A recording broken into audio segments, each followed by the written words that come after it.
કેન્દ્રની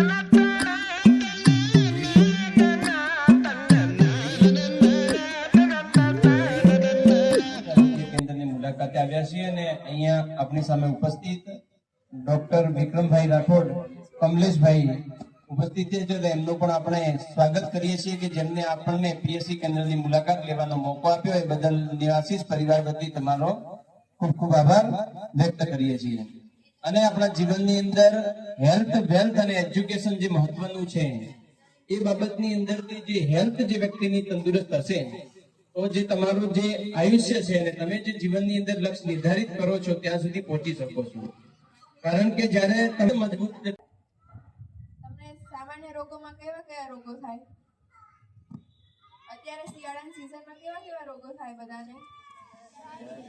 કાઉન્ટર આવશે, cache counter પછી મેનેજરનું કાઉન્ટર આવશે।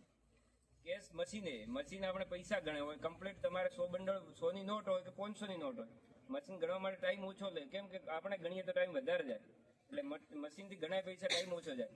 એના પાછળ આપણે લોકર હોય, તમારે કોઈ કિંમતી વસ્તુ હોય ઘરે ન સેફ હોય તો બેંકમાં પણ મૂકી શકો, એનું જે વ્યાજ દર હોય એ વ્યાજ મૂકવું પડે।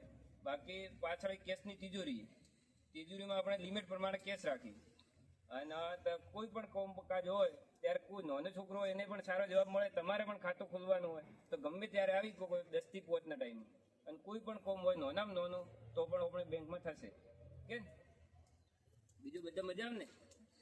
કેમ કે સાયબર ક્રાઇમમાં જઈ ખોલાવવું પડશે, 200 રૂપિયાના કારણે 1000 નો ધક્કો હોય, 4 થી 5 દિવસ ધક્કા ખાશે એટલે એ ખાતું ચાલુ થશે, એટલે ખાલી 200 રૂપિયા પૂરતું, તો વધારે લોન લઈ તો શું થશે કે હું તો વિચારતો નહીં તો રાજ્યની જે નાનામાં નાનો એક વહીવટી એકમ છે। તમને ખબર છે કે બળવંતરાય મહેતા કમિટી હતી, એમને જે લોકશાહીની અંદર જે સત્તા છે એને 3 ભાગમાં વિકેન્દ્રીકરણ કરી અને એના ભાગ પાડ્યા હતા। પહેલું હતું શું હતું? નાનામાં નાનું એકમ ગામડું, એની અંદર હશે વહીવટી એકમ ગ્રામ પંચાયત, તાલુકાની અંદર તાલુકા પંચાયત અને જિલ્લામાં જિલ્લા પંચાયત। હવે સૌથી નાનામાં નાનું ગામડું એકમ છે અને એની અંદર સ્થાનિક સ્વરાજ્યનો નાનામાં નાનો એકમ તરીકે અહીંયા આપણે ગ્રામ પંચાયત મૂકેલી છે।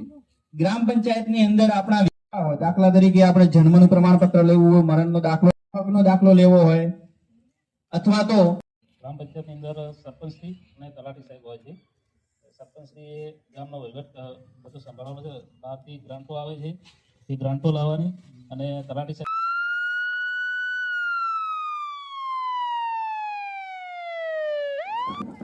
અહીંયા આપણી વચ્ચે દલપતભાઈ સાહેબ ઉપસ્થિત છે, તેઓ જમાદારની પોસ્ટ ઉપર કામ કરે છે।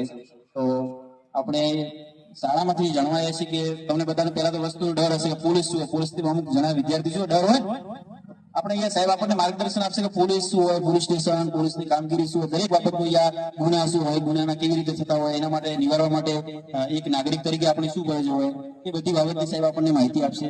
તો હું સાહેબ શ્રીને વિનંતી કરીશ કે આપણને માર્ગદર્શન આપશે।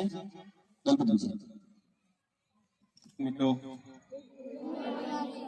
કયા ધોરણમાં બધા પહેલા ભણો છો આપ? નાની છે બધાની હાઈટ તો મને એવું લાગે છે કે